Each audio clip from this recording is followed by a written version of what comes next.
kebijakan TPP tahun 2022. Lebih kepada nanti saya ingin menjelaskan teknis pengajuan persetujuan TPP ya oleh pemerintah daerah kepada Menteri Dalam Negeri. Izin Bu Ira, bisa ditayangkan? Minta tolong panitia bantu Pak Direktur. Bapak Ibu sekalian yang saya hormati peserta webinar, tadi bersama-sama telah kita mendengarkan penjelasan terkait dengan TPP, baik dalam yang disampaikan oleh Kementerian Keuangan terkait tunjangan kinerja daerah pasca Undang-Undang HKPD, dari Kementerian Pan-RB terkait manajemen kesejahteraan pegawai ASN, selanjutnya rekapitulasi hasil validasi TPP ASN ya, yang disampaikan oleh Biro Organisasi kita, dan kebijakan teknis pemberian TPP, standarisasi implementasi kelas jabatan bagi pegawai instansi pemerintah daerah yang disampaikan oleh BKN. Izinkan saya lebih kepada akan menyampaikan bagaimana tata cara ya permohonan terhadap pemberian tambahan penghasilan daerah. Bapak Ibu sekalian yang saya hormati, tadi sudah, kalau kita berbicara dasar hukum pemberian TPP, saya kira sudah sangat jelas. Bunyi yang diatur di dalam pasal 58 PP 12 bahwa pemerintah daerah itu dapat memberikan TPP ya dengan persetujuan DPRD dan disesuaikan kemampuan keuangan daerah. Selanjutnya, pemberian TPP ini mempedomani PP. Saya kira tadi bagaimana ke depan PP akan dipersiapkan pasca Undang-Undang HKPD itu sudah dijelaskan, termasuk dari BKN, karena di dalam Undang-Undang 5 2014 juga itu mengamanatkan di pasal 81 adanya PP, gaji, tunjangan, dan fasilitas. Tadi sudah dijelaskan bagaimana kedudukan RPP Tukinda dengan nanti RPP terkait dengan GTF, gaji, tunjangan, dan fasilitas. Jadi pemberiannya mengacu kepada PP. Sepanjang belum ada PP, berarti pemerintah daerah dapat memberikan TPP dengan persetujuan dari Menteri Dalam Negeri. Demikian juga kita mengatur di Permendagri 27 tahun 2021 terkait pedoman penyusunan APBD 2022. Tadi di pengantar saya sudah menyampaikan bahwa bagaimana kebijakan tahun 2022 maupun rekomendasi KPK ya terhadap pemberian TPP daerah. Demikian juga kita juga menetapkan Kepmendagri 900 ya terkait bagaimana tata cara perhitungan untuk pemberian TPP yang kita mempedomani kriteria yang ditetapkan di pasal 58 PP 12 tahun 2019, bagaimana menghitung beban kerja, resiko kerja, sampai kepada pertimbangan objektif lainnya. Ini secara teknis sudah diatur di Kepmendagri 900 4700, yang ada selanjutnya SE Mendagri yang mengamanatkan perlunya dilakukan validasi. Demikian juga di Permendagri 27 kita mengatur pemberian TPP persetujuan yang diberikan oleh Ditjen Bina Keuangan Daerah itu melalui validasi. Amanat pasal 58 tadi yang saya sampaikan secara umum, ini ada 6 ayat ya. Yang jelas Bapak Ibu sekalian, tambahan penghasilan diberikan berdasarkan pertimbangan, beban, tempat bertugas, kondisi kerja, kelangkaan profesi, prestasi kerja, maupun pertimbangan objektif lainnya. Ini dalam hal belum adanya PP, kepala daerah dapat memberikan TPP setelah mendapat persetujuan Menteri Dalam Negeri. Nah, persetujuan Menteri Dalam Negeri setelah mendapatkan pertimbangan Menteri Keuangan. Ya, jadi ini Bapak Ibu sekalian, TPP yang Bapak Ibu sudah ajukan permohonannya melalui SIPD saat ini, ya kita verifikasi, sesuaikan dengan hasil validasi oleh Biro Ortala. Setelah validasi, kita ajukan ke Menteri Keuangan, BJPK untuk mendapatkan pertimbangan. Jadi setelah mendapatkan pertimbangan dan hasil validasi, baru nanti kita mengeluarkan persetujuan TPP daerah. Nah, saya ingin mendudukan terutama kriteria pertimbangan objektif lainnya ya. Karena ini kan ada rekomendasi KPK terhadap pemberian insentif ataupun apapun yang diterima oleh ASN ya sepanjang diamanatkan peraturan perundangan itu menjadi bagian dari pertimbangan objektif lainnya. Karena di pasal 58 itu sangat jelas berbicara kriteria, penjelasan ayat 2-nya kriteria, ada kriteria di sini namanya pertimbangan objektif lainnya. ini diberikan kepada pegawai ASN sepanjang diamanatkan oleh peraturan perundangan. Nah, saya ingin mendudukan di sini bagaimana insentif terhadap teman-teman kita yang melakukan pemungutan pajak dan retribusi. Pasti dia menjadi bagian dari pertimbangan objektif lainnya. Jadi terima TPP sudah include di dalamnya insentif. Demikian juga teman-teman yang bekerja pada sektor jasa pelayanan atau di puskesmas yang menerima dana kapitasi, jasa pelayanan, sepanjang itu diterima oleh PNS, ya itu juga menjadi bagian dari pertimbangan objektif lainnya. Ataupun dalam standar Perpres 33, aktor-aktor pengelolaan keuangan daerah itu kan menerima honorarium. Jadi honorarium juga ini menjadi bagian dari pertimbangan objektif lainnya. Jadi tidak lagi menerima masing-masing, jadi dia include di dalamnya TPP. Nah, bagaimana perhitungannya tadi nanti atau sudah dijelaskan oleh Pak Rofik tadi. Bagaimana menghitung misalnya insentif yang bisa kita kaitkan dengan pertimbangan objektif lainnya dengan prestasi. Karena kalau bicara insentif pasti juga bicara prestasi. Kalau dia berprestasi, dia menerima insentif. Maka ketika dia masuk di dalam pertimbangan objektif, berarti perhitungan kita harus sesuaikan dengan prestasi kerjanya. Maka itulah kenapa ada validasi, agar memastikan perhitungan kita ada evidensinya tadi yang dijelaskan oleh Mas Rofik. Next slide selanjutnya. Ya, kadang teman-teman di daerah bertanya, ini TPP kan diberikan oleh pemerintah daerah. Tapi kenapa saat ini digeser harus mendapatkan persetujuan Menteri Dalam Negeri? Yang mana di dalam PP 12 itu diamanatkan bahwa pemberian TPP mempedomani PP. Tadi PP sudah dijelaskan itu rencana PP berdasarkan Undang-Undang HKPD, PP tentang Tukinda. Nah, ini ada penjelasannya kenapa ini kita atur dalam PP. Nah, selama belum ada PP ada persetujuan, tetapi kalau sudah ada PP-nya itu tidak perlu lagi persetujuan dari Menteri Dalam Negeri yang saat ini didelegasikan kepada Dirjen Bina Keuangan Daerah, yang mana pengajuannya melalui Dirjen Bina Keuangan Daerah. Ini ada pertimbangannya, yang mana pertimbangannya antara lain besaran TPP pada masing-masing Pemda itu sangat bervariasi. Dan beberapa pemerintah daerah bahkan memberikan TPP melampaui tunjangan kinerja pada KL pada Pemda, KL pada pemerintah ya, sehingga tidak sejalan dengan asas kepatuhan, kewajaran, dan akuntabilitas. Selain itu, besaran belanja pegawai terhadap total belanja APBD itu cenderung naik, meskipun jumlah PNS daerah cenderung turun.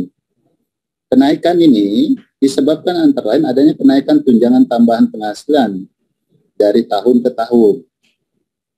Apalagi di Undang-Undang HKPD tadi sudah dijelaskan oleh Kemenkeu bahwa itu dibatasi belanja pegawai tidak lebih dari 30%. Nah, nanti bagi daerah yang telah melewati 30% ada masa transisi yang nanti akan dipayungi dalam bentuk PP. Nah, ketiga, pertimbangan kita perlu adanya regulasi bagi pemerintah daerah sebagai pedoman atau tata cara pemberian tambahan penghasilan daerah yang mengatur batasan nomenklatur dan kriteria pemberian TPP sebelum ditetapkannya PP, Tukinda ataupun PP tentang gaji dan tunjangan kemahalan dan fasilitas PNS bagaimana yang diamanatkan di pasal 81 Undang-Undang 5 tahun 2014 tentang ASN. Nah, selanjutnya ada pengaturan kebijakan TPP ini, adanya penyatuan kompensasi untuk take home pay ASN tadi sudah dijelaskan oleh teman-teman Kemenkeu yang mengarah pada single salary dan merit system sebagai salah satu upaya menuju reformasi birokrasi ya yang dikaitkan dengan kinerja pegawai dalam capaian reformasi birokrasi di lingkungan Pemda sebelum ditetapkannya PP mengenai gaji, tunjangan kinerja, tunjangan kemahalan, dan fasilitas PNS ataupun PP Tukinda tadi yang transisinya sudah dijelaskan ada 2 PP yang akan dipersiapkan. Selanjutnya next slide. Adanya suatu regulasi yang menjadi pedoman bagi Pemda dalam menghitung besaran TPP untuk masing-masing kriteria sehingga besaran alokasi TPP memiliki batas. Tidak hanya didasarkan pada frasa disesuaikan kemampuan keuangan daerah. Pemda tidak memiliki pemahaman bahwa dalam penentuan besaran pemberian TPP ini, sky is the limit. Nah, adanya grip dari pemerintah kepada pemerintah daerah untuk dapat segera merespon kebijakan-kebijakan strategis Memang juga kita ingat tahun 2021 kami bagaimana mengendalikan TPP ini adanya merespon kebijakan pemerintah pusat juga. Jadi salah satu sarana pengendalian kita adanya TPP ini. Yang mana kita ingat kemarin waktu kita di 2021 untuk pembayaran insentif nakes itu kita jadi syarat pengajuan TPP per semester. Ya, kalau ada kebijakan-kebijakan yang wajib dilaksanakan, ini juga menjadi sarana pengendalian kita. Luar biasa dengan kita mengendalikan insentif tadi, mengendalikan insentif nakes, memastikan syarat pengajuan TPP-nya harus memastikan insentif nakes telah dibayarkan. Ini luar biasa juga adanya grip pemerintah daerah untuk dapat segera merespon kebijakan-kebijakan strategis dari pemerintah. Dalam proses penyusunan RPP 12 waktu itu, PP 12, kita melakukan exercise simulasi dengan Kementerian Keuangan. Simulasi tersebut menunjukkan batas formula pemberian TPP akan menyebabkan beberapa pemerintah daerah akan meningkat secara signifikan. Sehingga hal ini membuat kekhawatiran Pemda tersebut akan meminta dana transfer umum guna mencukupi kebutuhan alokasi pemberian TPP. Nah, ini yang ditakutkan oleh kami, Kementerian Keuangan terutama, karena kita memastikan belanja daerah itu semakin berkualitas. Apalagi belanja pegawai kita batasi tidak lebih dari 30%. Nah, selanjutnya ada rekomendasi, kita tetap akan berkoordinasi dengan Kementerian Pan-RB, Kementerian BKN, dengan Kementerian Keuangan terutama mengenai pengaturan TPP ASN ini. Tadi sebagaimana sudah dijelaskan kebijakannya oleh BJPK, ada PP Tukinda yang transisi menuju PP GTF ya. Nah, selanjutnya kita menggabungkan substansi pengaturan TPP ASN daerah menjadi satu pengaturan dalam RPP gaji tunjangan ataupun bagaimana kebijakan tadi yang sudah dijelaskan oleh Kementerian Keuangan. Bapak Ibu sekalian yang saya hormati, kalau kita melihat pemberian TPP 2020, 2021 itu selalu setiap tahun disertai dengan surat Mendagri ya, yang menjelaskan bagaimana tata cara pengajuan permohonan pemberian TPP daerah. Kita ingat 2020 itu ada surat Mendagri nomor 061 tanggal 17 Desember. Tahun 2021 juga kita mengeluarkan juga surat. 2022 izin, kita tidak akan mengeluarkan surat bagaimana tata cara permohonan TPP. Karena permohonan TPP ini persetujuannya sudah kita atur dalam Permendagri 27 tahun 2021 tentang pedoman fungsional APBD. Sudah jelas kebijakannya di sana. Dan tetap kita mempedomani 2022-nya ini menghitungnya keputusan Mendagri nomor 900 4700 tahun 2020. Yang tadi disampaikan oleh Mas Rofi ya di dalam bagaimana tata cara perhitungan terhadap kriteria yang diatur di dalam PP di pasal 58 PP 12 tahun 2019. Nah, selanjutnya next slide. Di Permendagri 27 itu sudah sangat jelas kebijakan kita ya. Penganggaran TPP ASN, memperhatikan kemampuan keuangan daerah dan memperoleh persetujuan DPRD. Kata kuncinya itu terutama persetujuan DPRD-nya ketika bersamaan persetujuan KUA PPS-nya. Jadi kalau pemberian TPP 2022 pasti kita akan lihat di persetujuan terhadap TPP-nya pada saat nota kesepakatan KUA PPS tahun 2022 yang kita susun di bulan Juli ya sampai dengan September di posisi sampai Juli ya. Juni penyampaian KUA PPS kan Juli minggu kedua ya. Kesepakatan bersamanya minggu kedua Agustus. Kalau lewat dari 6 minggu maka berarti tidak bersepakat terhadap KUA PPS. Jadi kita yakinkan ini tercantum di dalam persetujuan nota kesepakatan terhadap KUA PPS. Di sini kita tinggal menyadur saja apa ketentuan yang diatur dalam pasal 58. Demikian yang kita menekankan di sini, selain memperhatikan kemampuan keuangan daerah dan persetujuan DPRD, kita juga persetujuan itu diajukan ya melalui ke Ditjen Bina Keuangan Daerah, itu melalui sistem informasi pemerintahan daerah ya. Itu diajukan setelah pemerintah daerah melakukan validasi perhitungan pemberian tambahan penghasilan dengan memperhatikan tata cara persetujuan Menteri Dalam Negeri terhadap tambahan penghasilan ASN di lingkungan Pemda sesuai ketentuan peraturan perundangan. Berarti mengacu kepada Kemendagri 900 tadi. Ya. Selanjutnya next slide. Demikian amanat Kemendagri 900/4700 ini tadi sudah dijelaskan ya oleh Pak Rofik. Pemerintah daerah menetapkan pemilihan TP ASN di lingkungan Pemda dengan perkada setelah mendapatkan persetujuan Menteri Dalam Negeri. Persetujuan Menteri ditujukan kepada melalui Dirjen Bina Keuangan Daerah.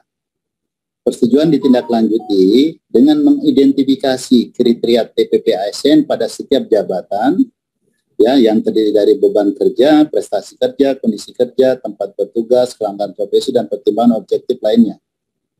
Next slide.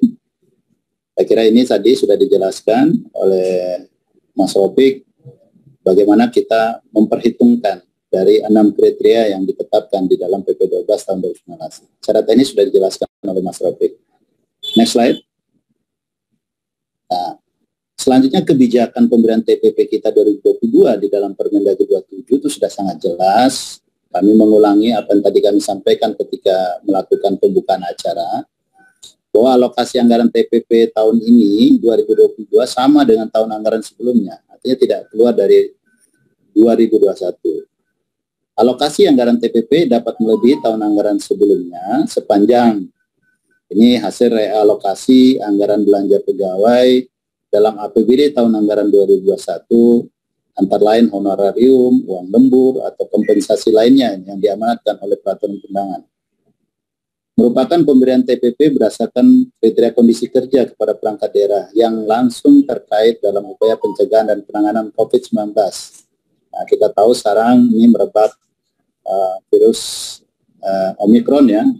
Jadi teman-teman kita yang bergerak di dalam penanganan pandemi COVID ini tolong diperhitungkan ini. Dan ini sudah kita koordinasikan juga dengan Mas Rofik di dalam perhitungan kondisi kerjanya agar memperhitungkan bagi SKPD yang menangani penanganan COVID-19 dampaknya itu diberikan TPP lebih dalam aspek kondisi kerjanya dibandingkan SKPD lainnya.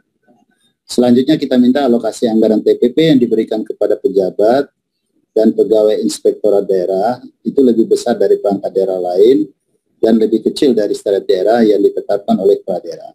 Penekanan kita di sini adalah pasti setelah melihat kelas jabatan pasti duluan sekda baru inspektor. Selanjutnya, ini kebijakan TPP 2022 juga itu berpedoman pada program koordinasi dan supervisi KPK. Kami menerima surat dari KPK nih. Ya, di dalam pedoman penyusunan APBD kita angkat ini surat KPK, bahwa KPK mengingatkan kita bahwa menggunakan hasil evaluasi jabatan. Jadi tadi ada temuannya beberapa kabupaten kota yang belum melakukan hasil evaluasi jabatan. Jadi validasi itu menemukan itu bagaimana kekurangan, kelemahan kita terhadap perkada pemberian TPP. Maka hasil validasi itu dimuat oleh Mas Rofik dan ini akan menghasilkan, ya, akan menghasilkan catatan-catatan yang memang kita harus perbaiki perkada kita, terutama komitmen kita terhadap hasil evaluasi jabatan harus divalidasi oleh Kementerian Pan-RB. Kedua, mengintegrasikan pembayaran insentif dan honorium ke dalam formulasi penganggaran TPP.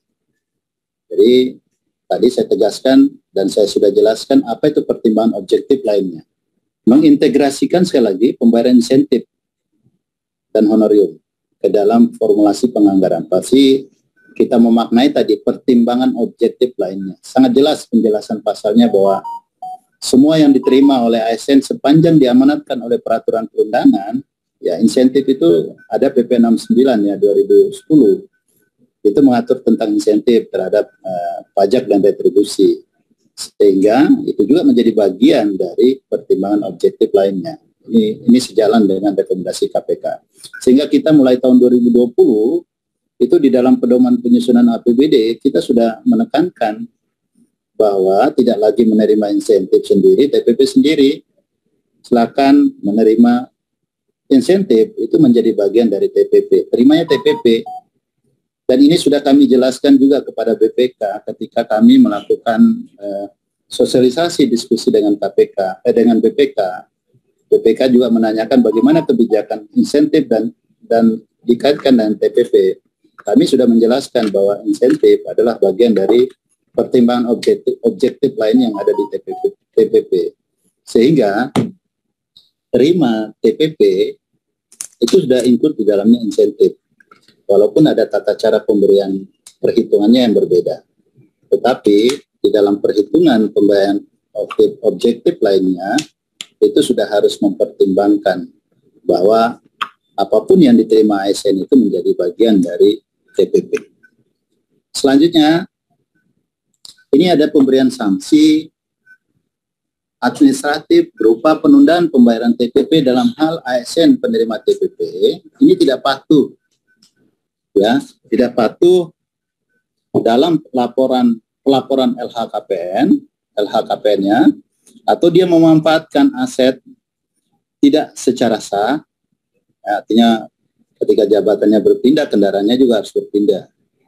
Nah, tapi kendaraan itu tidak dikembalikan. Ini juga kita harus atur di perkada pemberian TPP ini. Syarat pembayaran TPP. Atau belum menyelesaikan kerugian negara atau kerugian daerah berdasarkan hasil audit BPK.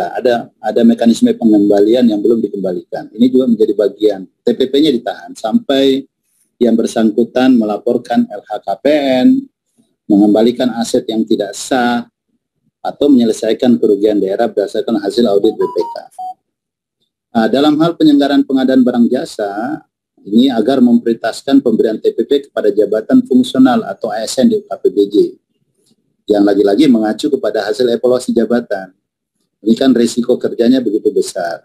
Selama ini UKPBJ itu menerima honorarium itu berdasarkan paket pekerjaan yang ada, paket berdasarkan nilai-nilai paket yang ada. Kalau kita bicara konstruksi fisik, ya, ketika kita menganggarkan fisik, pasti di dalamnya ada perencana, ada pengawas, ada konstruksi, dan ada biaya kegiatannya, biaya operasional kegiatan atau biaya administrasi. Maka di dalam biaya administrasi itu tercantum honorarium UKPBJ maupun honorarium dari PPK atau aktor pengelolanya dikaitkan dengan pengadaan barang jasa. Nah, jadi ini mohon perhatian teman-teman semua bahwa teman-teman kita yang bergerak di sektor UKPBJ ini menjadi perhatian di dalam pemberian TPP-nya, karena ini diingatkan risiko kerja dan kecenderungan fraud, ya, kecurangan di dalam melaksanakan UKPBJ ini. Maka kesejahteraannya perlu diperhatikan sehingga pelaksanaan pengadaan barang jasa dapat dilakukan secara tertib, efektif, efisien, sesuai ketentuan peraturan perundangan. Next slide selanjutnya. Mekanisme pengajuan persetujuan pemberian TPP itu kita akan atur seperti ini. Ya, ini nanti ini tata caranya dan nanti ada SOP-nya. Jadi silakan Bapak Ibu permohonan persetujuan TPP, ya, kepada Ditjen Bina Keuangan Daerah itu ditembuskan kepada Biro Ortala, ya, pengajuannya melalui SPD. Silakan di SPD itu ada format, ya, format itu sudah otomatis, ya, ketika diisi nomor tanggal penandatanganan, maka isian terkait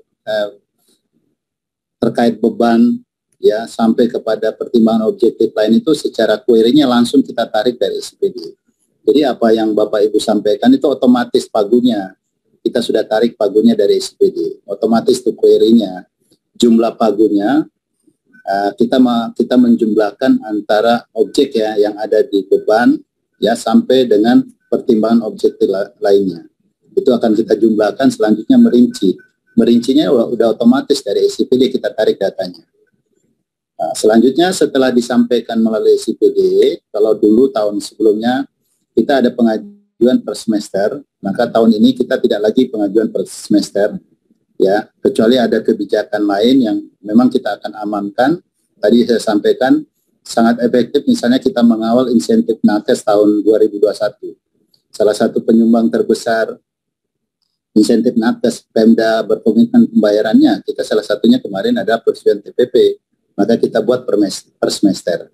Ini kita tidak lagi buat semester, kita akan buat persetujuannya itu berdasarkan pagu yang ada di APBD yang telah mendapat persetujuan DPRD dan telah validasi. Ya, saya kira perkada kita akan sesuaikan dengan hasil validasi. Selanjutnya nanti Bapak Ibu, apa yang persetujuan kita keluarkan itu merupakan pagu tertinggi ya. Artinya kalau dalam hal terdapat perubahan pagu, persetujuan yang kita berikan ternyata itu melebihi, Bapak Ibu silakan mengajukan kembali ke SIPD. Ya. Jadi mengajukan kembali ke Kemendagri melalui SIPD lagi.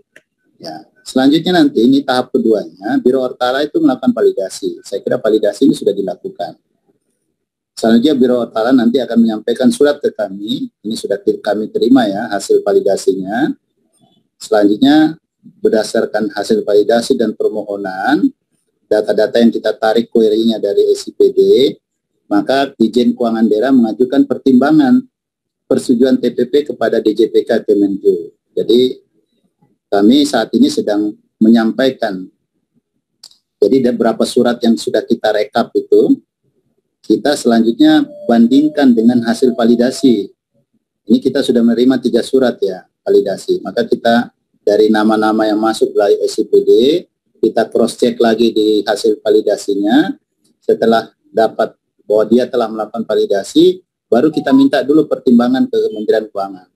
Tadi mohon izin dari Kemenku, mohon dibantu percepatan terhadap surat yang sudah kita sampaikan untuk mengajukan pertimbangan dari Menteri Keuangan, dalam hal ini DJPK. Setelah keluar ini pertimbangan, mudah-mudahan hari ini ada keluar dan kita bisa proses persetujuannya besok. Nah, ini Dijen Keuangan Daerah dan berdasarkan pertimbangan dari Menteri Keuangan, baru kita mengeluarkan persetujuan TPP-nya.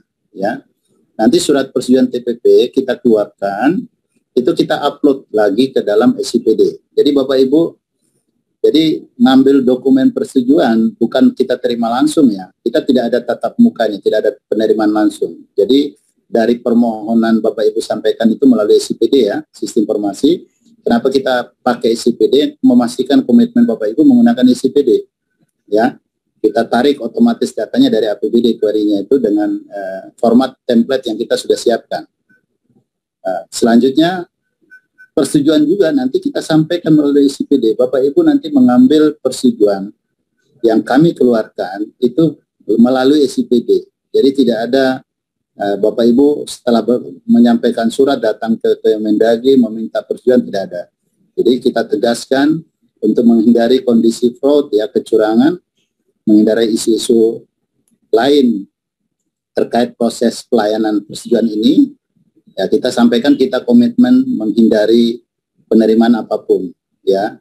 Maka kita perkuat ini dengan tidak melakukan tatap muka, maka persetujuannya melalui SIPD. Demikian juga permohonan juga melalui SIPD. Jadi tidak ada tatap muka. Apa yang kita berikan persetujuan itu telah divalidasi, telah mendapat pertimbangan Menteri Keuangan, dan kita memastikan itu sudah sesuai dengan persetujuan DPRD-nya. Ya, persetujuan DPRD-nya, karena yang namanya perda itu ditetapkan bersama antara kepala daerah dan DPRD. Jadi saya tegaskan sekali lagi Bapak Ibu sekalian, kami komitmen dengan hal-hal tadi, fraud dan kecurangan, dan kita menghindari adanya isu-isu ya terkait dengan proses pelayanan publik yang diberikan oleh Dijen Keuangan Daerah, maka kita tidak ada proses tatap muka dan sebagainya. Pemberian persetujuan ini semata-mata berdasarkan ketentuan peraturan perundangan. Kami juga Direktorat Perencanaan Anggaran Daerah, saya Direktur dan seluruh Kasubdit ataupun pejabat fungsional kami, kita berkomitmen kita memberikan pelayanan ini ya, pelayanan ini sesuai dengan ketentuan peraturan perundangan. Jadi kalau ada kecurangan yang Bapak Ibu temukan, silakan kami dilaporkan, laporkan ke kami atau laporkan langsung kepada pejabat kepada APH. Kalau ada dalam proses pengajuan TPP ini ada kecurangan ataupun fraud ya, apalagi ada kasus-kasus yang bersifat KKN dalam hal pemberian TPP. Sekali lagi kami menekankan tidak ada permintaan apapun terkait dengan pemberian TPP ini. Kami berkomitmen terhadap ini, maka kami atur bagaimana mekanismenya tidak ada tatap muka. Dan persetujuan dilakukan, permohonan persetujuan melalui SIPD. Ya, permohonan persetujuan melalui SIPD dan kami sertai dengan SOP.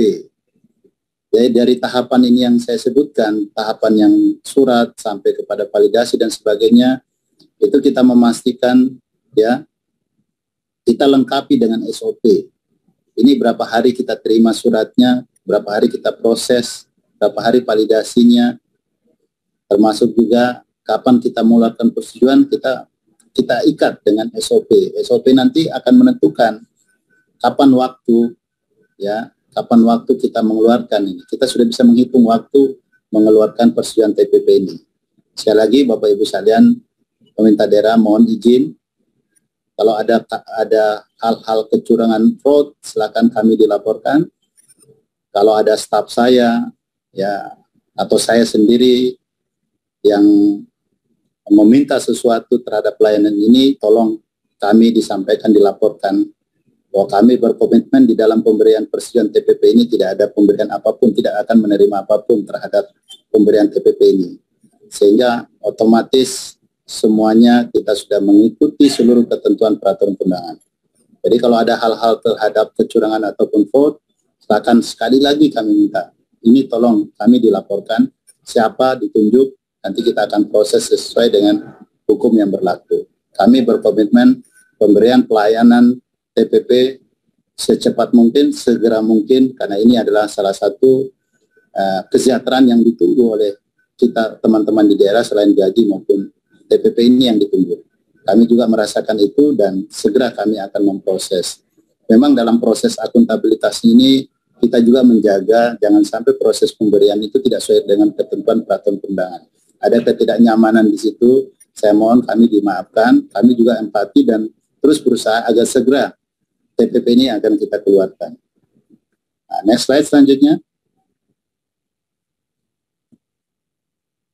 Ini kita sudah buat SOP, jadi Bapak Ibu, dari menerima surat sampai kepada persetujuan itu sudah kita sudah memperhitungkan waktu.